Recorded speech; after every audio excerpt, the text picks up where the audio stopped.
backwards, trying to figure out a way to respectfully convey my criticism. But I'm not going to take the time to do that today because this is one of the dumbest brain-dead takes I've ever seen in my life. This is a news show. Sup, you beautiful bastards. Welcome back to the Philip DeFranco Show, your daily dive into the news. Hope you had a fantastic Monday evening, Tuesday morning. We've got a lot of interesting and important news to talk about today, but first, I'm very excited to announce the brand new mini drop over at beautifulbastard.com just went live, including the brand new I don't know where I'm going, but I know it'll be an adventure, shirts and hoodies. The only constant is change gear, the newest evolution of the yeah, no, I'm fine tee and crew, and you demanded it, and so I'm giving it to you, the unvaulting of the go easy on yourself tee, crew, and the introduction of the tank. All available first come, first served over at beautifulbastard.com along with our other classic bestsellers. So jump in on that, treat yourself. Also, thank you for supporting the show, but we got a lot of news to talk about today, so let's just jump into it. Starting with, so there's this huge controversy that just broke out. There's also now backlash, and it's all centered around the future of AI, the Humane AI pin, and Marques Brownlee, aka MKBHD. Well, this is a huge situation in the world of tech. Even if you don't care about tech, this goes past that, right? So let me explain. The Humane AI pin, it's supposed to be this wearable device that sends messages and makes calls, and the company says that the pin acts as your assistant and second brain, right? Seemingly a swing at something meant to replace an iPhone, or at the very least work in conjunction where you're not looking at your device all the time. But that's me oversimplifying it. Getting into some specifics, right? The pin doesn't have a screen. Instead of a display, it projects imagery onto your palm, and it handles tasks and searches via your voice. It can also translate languages, identify objects, and provide information about them, take photos, and more. But the early reviews of the product they just released are not very flattering, with places like Bloomberg putting out a review called "The AI Device Revolution Isn't Going to Kill the Smartphone," with a review noting that the device is just so slow answering questions. It also can't do basic things like set a timer or access a calendar or third-party apps. We've also seen plenty of criticisms about bad battery life. You also had some saying it looks creepy to have a little camera-equipped device on your shirt when you're out in public. And Bloomberg adding the company acknowledges that the device is a version 1.0, but it feels even earlier than that. Meanwhile, you had The Verge, for example, noting there were some tools that it had that were useful, like it could recognize a restaurant and tell you if it has good reviews, and it's also nice to be able to do a simple task without needing to get your phone out and then getting accidentally sucked into TikTok. But The Verge also noting that it was super inconsistent and failed to do a lot of simple tasks like make calls, and adding the one and only thing I can truly rely on the AI pin to do is tell me the time. Should you buy this thing? That one's easy. Nope, nuh-uh. I can't think of anyone to whom I'd recommend spending the $699 for the device and the $24 monthly subscription. And then all of that bringing us to Marques Brownlee, who put out a video of his own agreeing with many of those points and saying it is the worst product he ever reviewed. Though notably, he did give credit where it was due, saying he found the hardware to be impressive and the way that you use your hand to control the projections, that it's fairly intuitive, all things considered. But notably, he also said that it just has a lot of problems, even with just asking it questions. It's often wrong because AI still can hallucinate and there are still issues with it just not understanding correctly or just saying the wrong thing. MKBHD also noting that it gets overheated, that it's often warm, and it's just hard to forget that you have a warm square on your chest. Also saying that it lacks apps, right? You can't call an Uber or order something on Amazon, though when it comes to shopping, he would hesitate to even try because it would just be easier to do on a phone. I've seen a lot of demos where someone's like, plan me a trip to Europe, plan me an expedition. I don't even want to buy detergent online on this because I need to check all the ratings and the titles and make sure I'm ordering the right one. I do not trust that with just my voice. And even though you have outlets like the Washington Post saying this product is not trying to be an iPhone killer, you have some arguing that it's pretty clear Humane might be hoping for that, right? Because that potential goal actually creates one of the pin's biggest flaws. It does not connect to your phone at all. It gives you a different number and it exists totally separate, which is also why you had Marques calling this a victim of its future ambition. In order to get it to that future, they can't set the precedent now of connecting it to your phone because then that means they have to remove that feature in the future and they don't want to do that. So this device, as it exists today, is hamstrung by its ideal future version of itself. And so interestingly with all this, even though there were so many bad reviews today, MKBHD, likely because he is one of the biggest creators in the world, became the poster child for not liking this device, with some even using this situation as a way to try to frame him as this like careless villain, with one of the most viral reactions coming from Daniel Vasallo, who screenshotted Marquez's video and wrote, "I find it distasteful, almost unethical to say this when you have 18 million subscribers. Hard to explain why, but with great reach comes great responsibility. Potentially killing someone else's nascent project reeks of carelessness. First, do no harm." Y'all, I don't know if you realize this. I often bend over backwards trying to figure out a way to respectfully convey my criticism. But I'm not going to take the time to do that today because this is one of the dumbest brain dead takes I've ever seen in my life. We got Daniel out here for some reason almost quoting Uncle Ben and the Hippocratic Oath. Do no harm. Like he's a doctor? He's a tech reviewer and arguably saving people from spending $700 plus a monthly fee on something that arguably sucks, saving them the time and the frustration and the hassle of even if they can return it,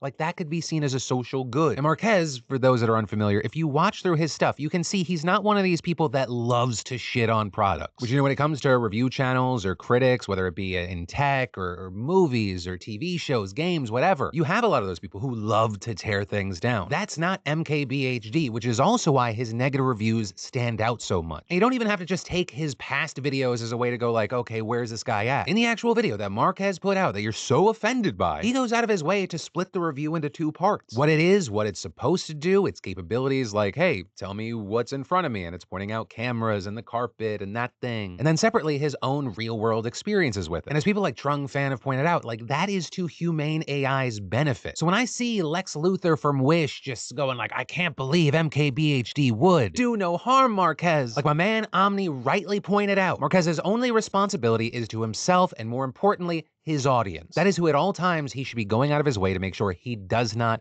harm. That is the unspoken social contract that exists. It is not his job to run interference or PR for a company that publicly released a product at $700 with a monthly fee because version 1 of their product is lackluster. Future versions may be great, maybe it's sped up, maybe things get more accurate. But this review is about the here and now of what people can purchase and what they'll get. Now that said, I equally don't understand the people that like just love the fact that they get to shit on this product. To me, that's somewhat weirdo behavior because it's a lot of work and it's so hard to try to release something that's actually new. So I understand why some people may be sensitive to criticisms because a lot of those end up getting kind of like bulked in with the people that just, it's pure hate. But those things are not one and the same. But I guess kind of what I'm saying here is don't be stupid.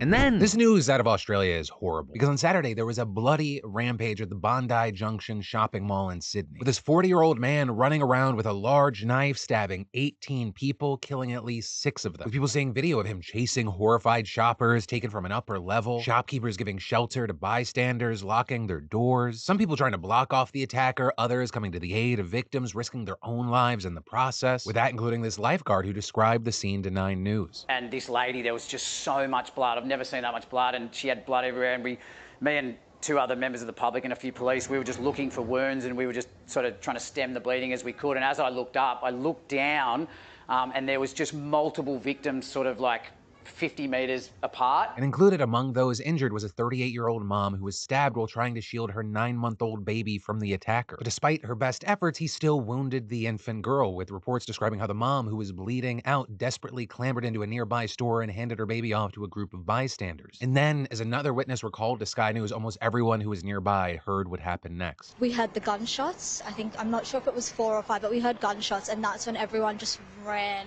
And everyone looked terrified, and people were locking themselves in the stores. Those gunshots coming from the barrel of a female police officer's firearm, because reportedly this killer lunged at her and she shot him dead, bringing this carnage to an end. Though sadly, the suffering didn't stop because more heartbreaking news broke from the hospital where the mother and her baby were rushed. Her baby went into surgery and her mum didn't make it. However, fortunately, the baby's condition has reportedly improved. Now, as far as the killer, we're still finding out details about him. But reportedly, he was known to Queensland police, though not for anything significant. It's also been reported that he's been struggling with mental illness since he was 17. His father telling reporters that he had recently come off his medication. And initially, that's the explanation police gave for what caused him to do this, with the assistant police commissioner on Sunday shooting down rumors from the far right that the killer was an Islamic terrorist. As I had said last night, there is still, to this point, nothing that we have, no information we have received, no evidence we have recovered, no intelligence that we have gathered that would suggest that this was driven by any particular motivation, ideology, or otherwise. But then you also had another police commissioner later telling ABC News that it was obvious the killer targeted women in particular, because reportedly 5 of the 6 people that he killed were women, and the one man being a security guard who tried to stop the killer. And then of the 12 people who were wounded, only 2 were men. And of those 12, as of filming, 4 of them reportedly have been released so far, while 8 continue to receive care in conditions ranging from serious to stable. And you know, that gendered motive, that was also backed up by the killer's father, who told reporters, because he wanted a girlfriend, and he's got no social skills, and he was frustrated out of his brain. With the father also apologizing to all the victims and then getting extremely emotional about the whole thing. I'm extremely sorry. I'm heartbroken for you. Look, this is so horrendous that I can't even explain it. I love my son. I made myself a servant to my son when I found out he had a mental illness. I became his servant. I did everything because I love that boy. I love my son. I'd give my life for him. I love him dearly. And, you know, how do you love a monster? Give birth to him. Okay, he's my son, and I'm loving a monster. To you, he's a monster. To me, he was a very sick boy. Believe me, he was a very sick boy. So now police are investigating this massacre and building a profile of the killer. But then before the city could even recover from that shock, there was another brutal stabbing just 2 days later, with someone walking up to a bishop right in the middle of a sermon being live streamed online from this church and viciously stabbing him in the neck and head. With immediately several churchgoers rushing to his defense, they were also stabbed themselves, though luckily their injuries were reportedly non-life threatening. Also, notably with this, right after the police got the incident under control, hundreds of people gathered outside the church demanding that the attacker be brought outside, with them seen clashing with the cops, leading to at least a couple more injuries, with people throwing stones, bricks, and bottles, damaging cars, and police deploying tear gas in response. And there, we're now getting reports that a suspect has been arrested, and it turns out to be a 15-year-old boy. But of course, all of this is moving in real time. Everything is still developing, and if anything comes from the investigations or anything here, of course, we'll talk about it. And then, MI5 failed to prevent that tragic bombing that happened at Ariana Grande's concert in Manchester back in 2017. That, at least, is what survivors of the incident are alleging in this new lawsuit. Right, and for those who don't know, 1, MI5 is the UK's counterintelligence and security agency. 2, over 250 victims and family members of the bombing have filed a group claim against it with the Investigatory Powers Tribunal. And 3, even though the lawyers representing them didn't give further comment beyond confirming that the complaint was filed, this notably comes a year after an inquiry found that MI5 missed the chance to take investigative action that could have stopped the bombing, with that attack killing 22 people and hundreds more getting injured as they were leaving Ariana Grande's concert at Manchester Arena. Right, and the report found that there were 2 pieces of evidence assessed about the suicide bomber who carried out the attack, and had they been acted on, officers could have surveilled him and found the car that the explosives were stored in. But a report on that information was never written up. And with that, you actually had the Director General of MI5 saying that he regretted that this intelligence was not obtained, and adding, gathering covert intelligence is difficult, but had we managed to seize the slim chance we had, those impacted might not have experienced such appalling loss and trauma. Though the report also noted that even though it was possible that quicker action might have stopped the bombing, it said it was, quote, quite impossible to say definitively if any intervention would have been fully effective. And so all of that bringing us to this lawsuit, which again,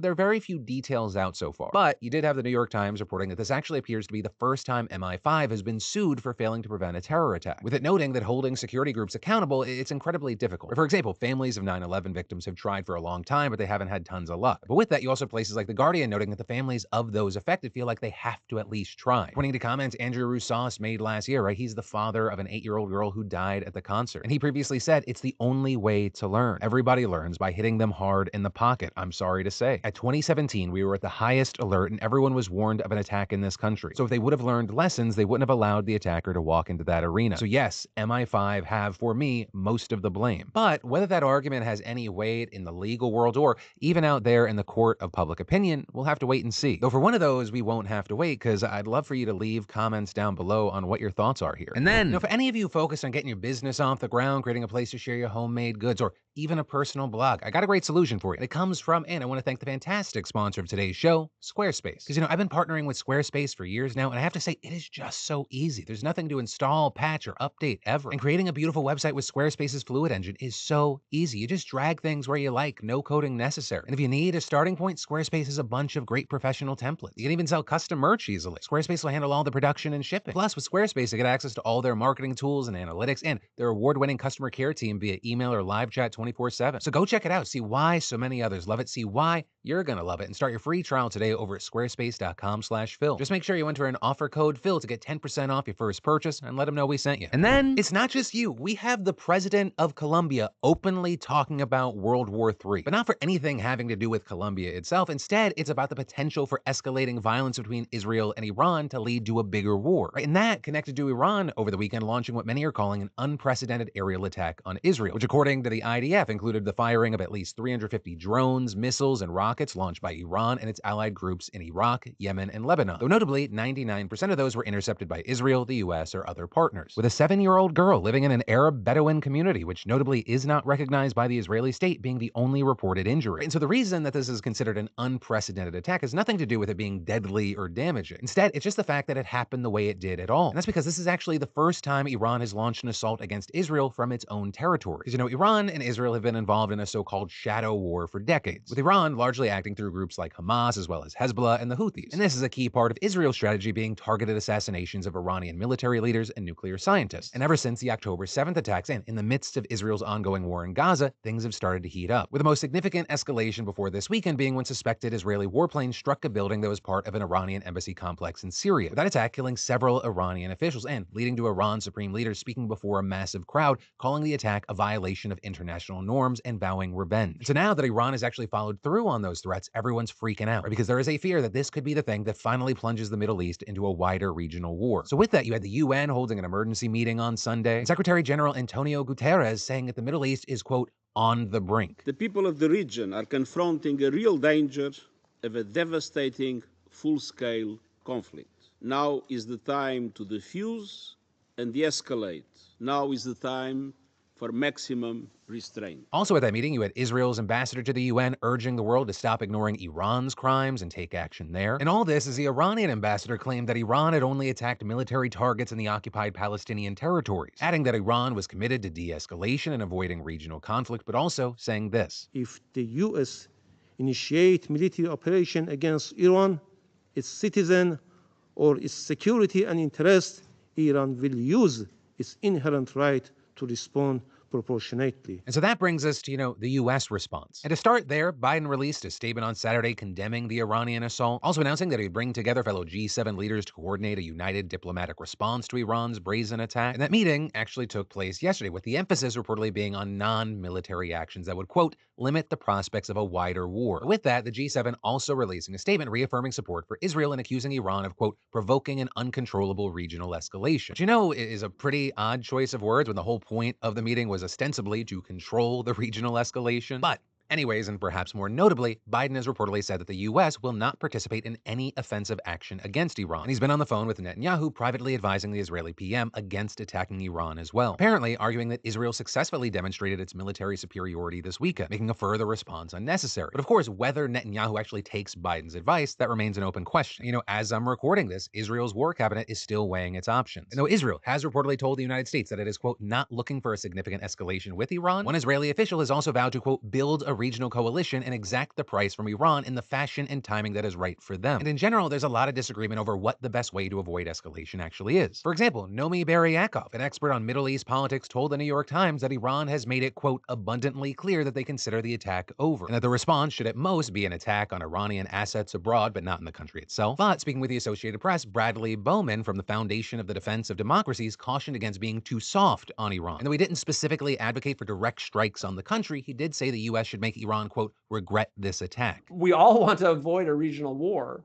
but the question is, how do you best achieve it? And my point is that if our adversaries are left with the impression that avoiding war is the most important thing for us, then you're simply inviting aggression. With him going on in that clip to say he's not only talking about sending a message to Iran, but also to U.S. adversaries like Russia and China. And so also with that, there's a new push by lawmakers in the U.S. to reaffirm the country's support for Israel and other allies, with nearly 100 representatives, both Democrats and Republicans, signing a letter in the wake of the Iranian attacks urging Mike Johnson to immediately bring a bill that includes aid for Israel as well as Ukraine and Taiwan before the House floor. Of course, that, as aid for Israel, has become an increasingly contentious issue in the U.S. And to that point, while we've talked about Iran's aggression and violations of international law, it is of course also the case that Israel still stands accused of genocide and a host of other crimes. And all this is more than 33,000 people have been killed according to the Gaza Health Ministry. And even just today, you had thousands of Palestinians attempting to return home to northern Gaza, allegedly coming under Israeli fire. So, part of the point here being that all of this is incredibly complex in the sense of there are just so many different things happening and so many different levers that can be pulled that then affect all the other things. With that, I'll leave it there for now and ask you, what are your thoughts here? And then let's talk about this controversy around STIs and your privacy. Because because it's connected to this healthcare app that's out there right now called Calmera, which claims that it can identify up to 10 STIs based on a picture of your genitals. With that, including everything from herpes to syphilis to HPV and others. And Calmera claims that not only can the AI powering the app do this, but that it can actually do it in under 60 seconds and with an accuracy rating of 96%. And this company might just be a sign of where the industry is going as AI companies continue to swear that their algorithms can do more and more and more. However, whether it's Calmera or another company, there are major concerns about efficacy and privacy. But I mean, looking at Calmera again, many experts are shocked that they can claim 96% accuracy based just on a photo. Now, there's a reason that most STI tests use blood samples and direct swabs. It's because the vast majority are asymptomatic. Like in your head, you might think, oh, well, something like herpes is obvious because it shows. But that's really not the case. Most cases never actually have an outbreak, and even when they do, it's for relatively short periods at a time. And it's the same story with something like syphilis. The initial symptoms often include a sore and then it goes away. Well, unless you're catching these things right when they're happening, there's no real way for the app to know. And it completely misses other far more common STIs like gonorrhea or chlamydia, with both having pretty easy to miss symptoms. And then for the times where it's not easy to miss, it's pretty obvious that you need to get a test. And then in addition to all that, there are privacy concerns. Like how ethical is it to get a photo of your partner's goods? Right? Obviously, you should never do that without their consent. That is illegal in many places. And you could also run into revenge porn laws if you then send it off to a third party without their consent. Also, with this, I want to take a second to say, like, you should not feel uncomfortable asking someone for an STI test. How you do it, that matters a lot. But making your partner comfortable, like, it should be a kind of nothing. Back to this news, right? There are serious concerns about how Calmera and other AI companies treat this data. With Sarah Geohagen, a lawyer for the Electronic Privacy Information Center, putting it this way, saying, I don't think a solution is taking photos of someone else's genitals and sharing them with an app that's not even a medical provider and isn't subject to the same standards a doctor's office would be. Because yeah, unlike a doctor and other actual healthcare workers, Calmera claims that it isn't beholden to laws like HIPAA, but claiming that its data can't be used to identify a single person. Although I don't know how much that makes would-be patients feel better. And that's in addition to there being serious doubts that Calmera wouldn't need to follow HIPAA. They have no way to stop someone sending a photo that includes a patient's face, which would likely be enough to fall under HIPAA. Not to mention that the company likely needs to navigate a ton of other data privacy laws even if the data is anonymized. And they likely even fail at that. Or one thing that's normally done to protect users is that companies won't save data that's sent to them. But according to one of the company's co-founders, my workers' computers are filled with penis pictures, which